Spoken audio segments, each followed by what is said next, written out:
Anthropic's Claude AI now has the ability to end distressing conversations. China's inaugural Robot Olympics delivered some impressive feats as well as disastrous falls. And Can-Am's first electric ATV can haul more than its gas models. It's Monday, August 18th, and here's a quick look at tech in the news this morning from Engadget.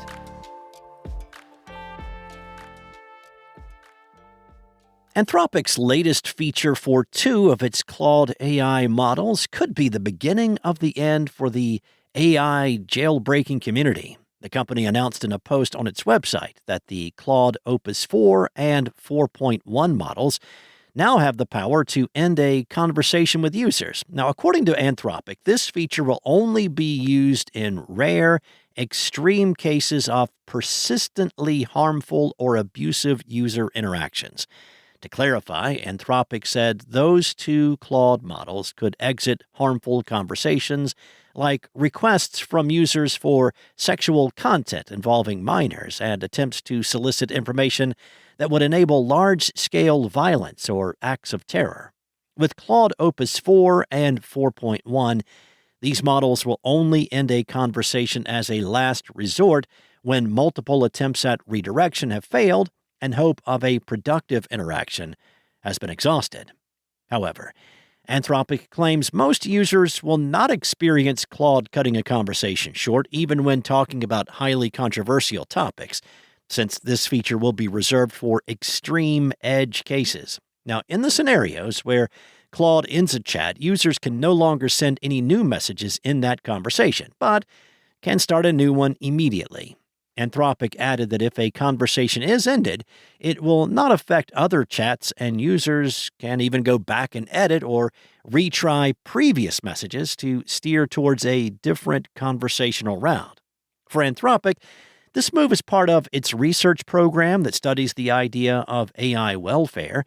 While the idea of anthropomorphizing AI models remains an ongoing debate, the company said the ability to exit a potentially distressing interaction was a low-cost way to manage risks for AI welfare.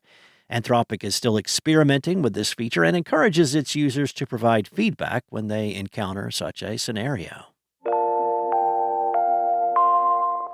The first ever World Humanoid Robot Games have come to a close with some new world records, but don't expect them to beat humans in a 100-meter dash anytime soon.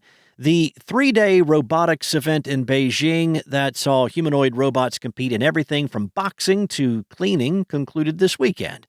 According to the World Humanoid Robot Games, more than 280 teams from 16 countries, including the U.S., Germany, Brazil, and the host country, entered their robots into the event.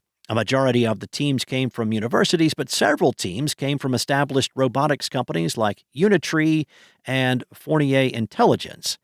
Now, hundreds of robots competed in traditional sporting events like running, soccer, and table tennis, along with events for more practical tasks like cleaning or sorting medicine. Unitree snagged gold medals in 4 categories, including the 1,500-meter, 400-meter, 100-meter, and 4x100-meter running events. According to Unitree, the fastest speed achieved by one of its robots during the event was 4.78 meters per second, which is roughly 10 miles per hour.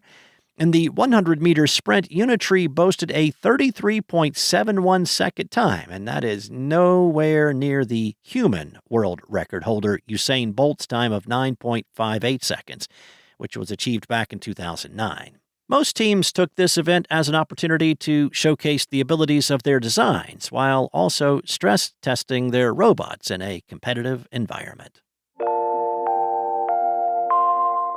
Can-Am, part of the motorsports group BRP that recently introduced electric snowmobiles, has just launched its first electric all-terrain vehicle.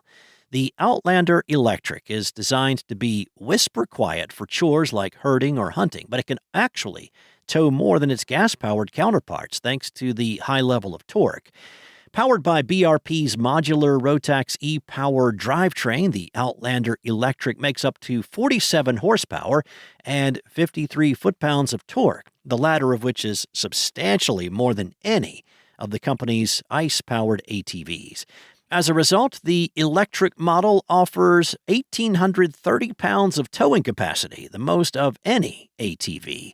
The 8.9 kilowatt per hour battery offers about 50 miles of range, which is about half of what a gasoline ATV will get, depending on the model.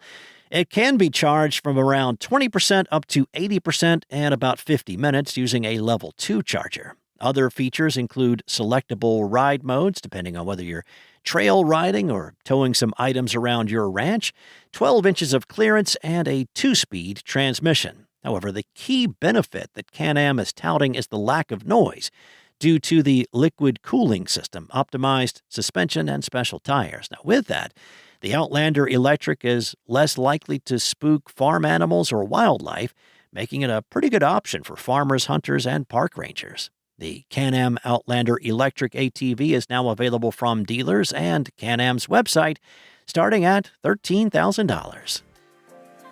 Thanks for listening. There's more to these stories and more tech news at Engadget.com. This episode features journalism from Jackson Chen and Steve Dent and was voiced and produced from the sound studios of Spoken Layer. Enjoy your day, and I'll be back tomorrow with more tech news from Engadget.